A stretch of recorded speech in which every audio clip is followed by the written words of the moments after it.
오늘은 시편 4편을 묵상하려고 합니다. 시편 3편을 읽어본 사람들은 시편 4편을 읽으면서 비슷한 느낌을 받게 됩니다.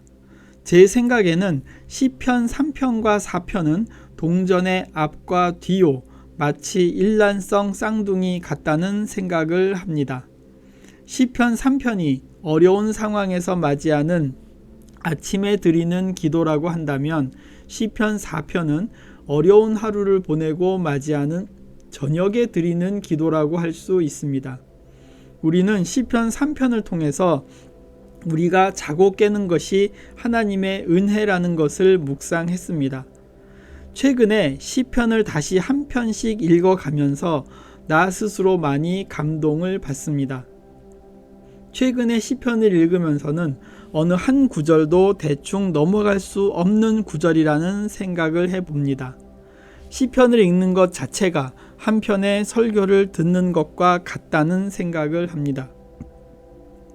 시편 4편에 등장하는 수많은 단어 중에 어느 것 하나 중요하지 않은 단어가 없습니다. 1절에 응답, 긍휼, 기도, 3절에 경건한 자, 5절에 의의 제사, 6절에 주의 얼굴, 7절에 기쁨. 벌써 7개의 주제가 떠오릅니다. 하나님의 응답에 맞추어서 묵상할 수 있습니다. 긍휼을 맞추어서 묵상할 수 있습니다. 저는 이번엔 기쁨에 대해서 생각해 보고자 합니다. 여러분은 어떠한 상황에 기뻐하시나요? 많은 사람들이 물질적인 것에서 기쁨을 소중하게 생각합니다. 열심히 노력해서 보수를 얻거나 뜻하지 않게 횡재를 해서 물질을 얻게 될 때 사람들은 기뻐합니다. 돈을 많이 벌거나 승진을 하거나 바라던 것을 얻었을 때 기뻐하는 것은 당연합니다.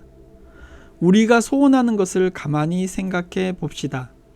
우리는 과연 어떤 것을 바라고 있습니까? 무엇 때문에 우리가 수고하고 땀을 흘리는 것일까요? 오늘의 세상 속에서 발생되는 다양한 문제들은 사람마다 자기가 가지고 싶어하는 것을 가지지 못했기 때문에 생기는 불평과 불만에서 시작합니다.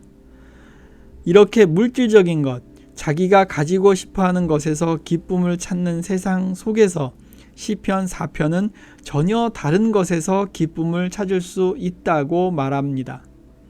시편 4편 7절은 주께서 내 마음에 두신 기쁨은 저희의 곡식과 새 포도주의 풍성할 때보다 더하니이다 라고 말하고 있습니다. 곡식과 포도주를 창고에 가득 채우고 기뻐하는 것 이상으로 주 하나님이 주신 기쁨이 더 크다고 말하고 있습니다. 물질적인 기쁨보다 영적인 기쁨이 더 크다는 것입니다. 예수님께서는 누가복음 12장 15절에서 삼가 모든 탐심을 물리치라 사람의 생명이 그 소유에 넉넉한 데 있지 아니하니라 이렇게 말씀하셨습니다. 그리고 이어서 어리석은 부자의 비유를 알려주십니다. 곡식을 가득 쌓아놓고 곡식을 더 많이 쌓기 위해서 곡간을 더 크게 지을 것을 고민하는 부자가 있었습니다. 그런데 그날 밤에 그 부자의 영혼을 하나님께서 데려가시면 쌓아둔 곡식은 아무런 소용이 없다고 말씀하셨습니다. 시편 4편의 시에서 물질적인 부는 곡식과 포도주입니다. 이 말은 팔레스틴 지방의 추수절기와 관련이 있다고 합니다. 추수할 때의 즐거움은 마치 전쟁에서 승리한 뒤에 전리품을 챙기고 나눌 때의 기쁨과 같다고 이사야 9장 3절이 말하고 있습니다. 예레미야는 48장 33절에서 나라가 망한다는 것은 땅에서 얻는 기쁨과 즐거움을 잃어버리는 것이라고 말하고 있습니다. 따라서 곡식과 포도주로 대표되는 땅에서 얻는 소산으로 인한 기쁨은 이스라엘 백성들에게 있어서 최고의 물질적인 기쁨이라고 할 수 있습니다. 그런데 시편 4편의 시인은 이러한 물질적인 기쁨보다 더 큰 기쁨이 하나님으로부터 온다고 확신하고 있습니다. 시편 4편의 시도 다윗이 썼다고 알려져 있습니다. 그런데 시편 3편과는 달리 구체적으로 어떠한 상황에서 쓴 시인지는 알려져 있지 않습니다. 우리는 대충 짐작으로 시편 3편과 비슷한 고난의 상황을 겪은 뒤에 쓴 것이라고 생각할 수 있습니다. 시편 4편은 구체적으로 어떤 고난을 겪었는가가 중요하지 않습니다. 더 중요한 것은 그러한 상황에서 돌보시는 하나님에 대한 강하고 확고한 신뢰라고 할 수 있습니다.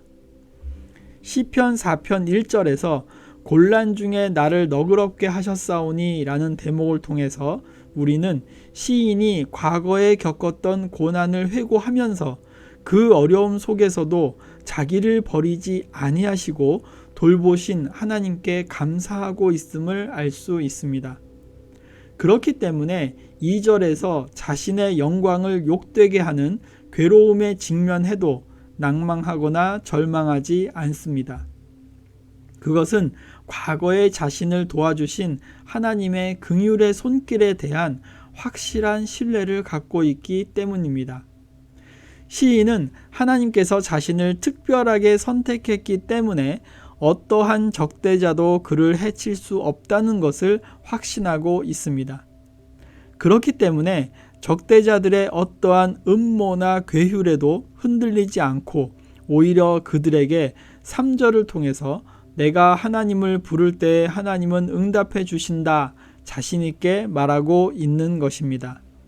그리고 자기를 수치스럽게 하려는 사람들에게 경고합니다.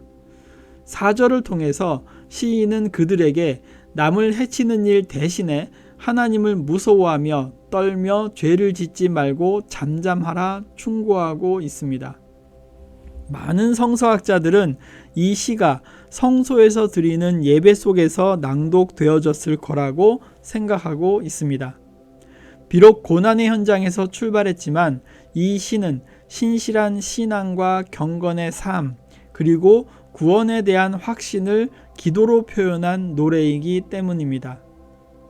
예배와 관련을 짓는 가장 결정적인 단서는 5절에서 찾아볼 수 있습니다. 의의 제사를 드리고 여호와를 의뢰할지어다. 그렇다면 어떤 제사가 정당하고 의로운 제사일까요? 시편 4편의 시인은 그것에 대해서 확실하고 정확하게 알려주고 있습니다. 그것은 여호와 하나님을 의지하는 마음이 담긴 제사라고 할 수 있습니다. 제사의 행위나 제물이 문제가 아니라 그 제사를 드리는 사람의 경건과 신앙 태도가 더욱 중요하다는 말입니다. 어떤 고난과 수치 속에도 하나님을 든든히 믿고 의지하는 마음 자세를 가져야 한다고 주장합니다. 6절에 우리에게 선을 보일 자 누구뇨? 라는 말은 이 세상이 거짓과 악으로 가득 차서 정의를 찾아볼 수 없는 세상을 말합니다. 6절은 거짓과 악이 판을 치고 정의가 사라진 어두운 세상이 오더라도 하나님께서는 신실한 믿음을 가진 사람들에게 당신의 얼굴을 비추신다는 말입니다. 환난 속에서 자신을 돌보시는 하나님을 믿고 의지하는 사람은 평안히 눕고 잘 수 있습니다. 모든 불안을 물리치고 하나님 안에서 안전을 누릴 수 있습니다. 여러분, 오늘 하루를 보내고 저녁에 잠자리에 들기 전에 이 시편을 읽고 주무시기 바랍니다.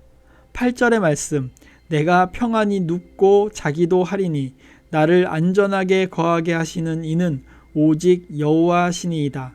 이 말씀이 오늘 잠자리에 들기 전 우리 모두 하루를 보내고 마음속에서 고백하는 우리의 하루의 신앙 고백이 되었으면 좋겠습니다.